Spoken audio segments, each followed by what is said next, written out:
নমস্কার বন্ধুরা, সোনা স্টাইল কিচেন ভিলেজে আপনাদের স্বাগত জানাচ্ছি। আজ বানিয়েছি ব্যাচেলার চিকেন। এই নামটা দেওয়ার কারণ যে কেউ যে কোনো জায়গায় রান্নাটা খুব সহজেই করতে পারেন, সেটা পিকনিক স্পট হোক বা হোস্টেল। তো চলুন রান্নাটা শুরু থেকেই দেখে নিই। নিয়ে নিয়েছি 800 গ্রাম চিকেন, হাফ চামচ হলুদ গুঁড়ি, 1 চামচ সরষের তেল দিয়ে ভালোভাবে ম্যারিনেট করে নিচ্ছি। এটা আমি 1 থেকে 1.5 মিনিট ধরে ভালোভাবে এইভাবে মাখিয়ে নিচ্ছি। সুন্দরভাবে ম্যারিনেট করা হয়ে গিয়েছে। এবার এটা আমি সরিয়ে রাখছি।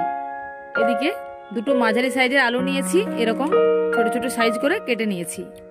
এখানে নিয়ে নিয়েছি পেঁয়াজ কুচি, দুটো কাঁচা লঙ্কার কুচি, রসুনের কোয়া এবং আদার কুচি। রসুন এবং আদা আজ আমি হামাদিস্তাতেই পেস্ট করে নেব, কোনো সিলের ব্যবহার করব না। শুধুমাত্র থেতো করে নিলেই মাংস রান্নাটা করা যাবে। একটা কড়া গরম করে নিয়ে নিচ্ছি, তাতে দিয়ে দিচ্ছি তেল। আলুগুলো নুন হলুদ দিয়ে ভেজে নিচ্ছি। হাফ চামচেরও কম হলুদ গুঁড়ি আর নুন দিয়ে আলুগুলো লাল লাল করে ভেজে নিচ্ছি। আলুটা লাল লাল করে ভেজে নিয়েছি, এইবার তুলে নিচ্ছি। কড়াইতে তেল আছে, আমি আরো কিছুটা তেল নিয়ে নিচ্ছি।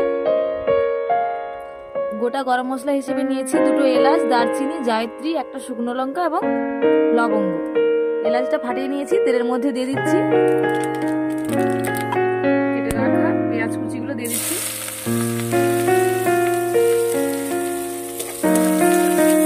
পেঁয়াজটা ভাজার সময় দিয়ে দিচ্ছি অল্প নুন এবং লাল লাল করে ভেজে নিচ্ছি। পেঁয়াজটা লাল করে ভাজা হয়ে গিয়েছে। এইবার থেতো করে নেওয়া আদা, রসুন এবং কুচিয়ে নেওয়া কাঁচা লঙ্কা দিয়ে দিচ্ছি একসাথে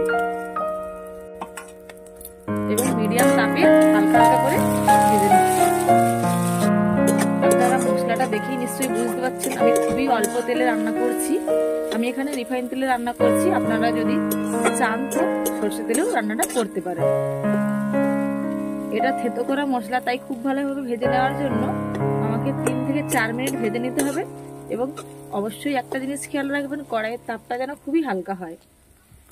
3 থেকে 4 মিনিট ধরে খুব ভালোভাবে মশলাটা হালকা তাপে কষিয়ে ভেজে নিয়েছি।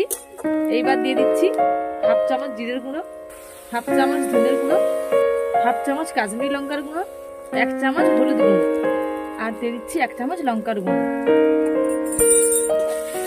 মশলাগুলো একটু হালকা ভেজে নিচ্ছি। 30 সেকেন্ড নেড়ে নেওয়ার পর দিয়ে দিচ্ছি বড় সাইজের একটা টমেটোর কুচি। টমেটোটা গলে যাওয়া পর্যন্ত আরো কিছু সময় আমি মশলাটা কষাতে থাকবো। টমেটোটা খুব ভালোভাবে গলে গিয়ে ভাজা হয়ে গিয়েছে। এই সময় দিয়ে দিচ্ছি আমি অল্প একটু জল এবং মশলাটা আরো আমি 1 মিনিট মতো কষিয়ে নিচ্ছি। মশলা থেকে সুন্দর তেল ছেড়ে এসেছে, দিয়ে দিচ্ছি ম্যারিনেট করা মাংস এবং ভেজে নেওয়া আলু।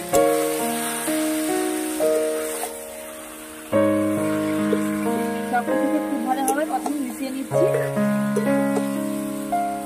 সবকিছুকে ভালোভাবে মিশিয়ে নেওয়ার পর একটা চাপা দিয়ে দিচ্ছি। 3 থেকে 4 মিনিট ছাড়া ছাড়া চাপা খুলে নেড়ে নেড়ে চিকেনটা আমি 15 মিনিট মতো কষিয়ে নিয়েছি এবং কষানোটা আমার কমপ্লিট হয়ে গেছে। মাংসটা সুন্দর সেদ্ধ হয়ে গিয়েছে। আমি মাংসটা কষা কষাই বানাবো, তাই জন্য দিয়ে দিচ্ছি হাফ বাটি মতো জল এবং আবারও ভালোভাবে নেড়ে নিচ্ছি। চিকেনটাতে খুব বেশি ঝোল হবে না, কষা কষাই হবে, তাই অল্পই জল দিলাম। আমার রান্নাতে নুনটা ঠিক আছে, আপনাদের যদি এখানে কম বেশি হয়ে থাকে তো আপনারা নুনটা ঠিক করে নিতে পারেন এর সাথে। এবং আবারও 2 মিনিটের জন্য চাপা দিয়ে দিচ্ছি। রান্নাটা একদম কমপ্লিট হয়ে গিয়েছে। নামানোর আগে দিয়ে দিচ্ছি আগে থেকে কুচিয়ে রাখা ধনেপাতা। আবারও সবকিছুকে ভালোভাবে মিশিয়ে নিচ্ছি।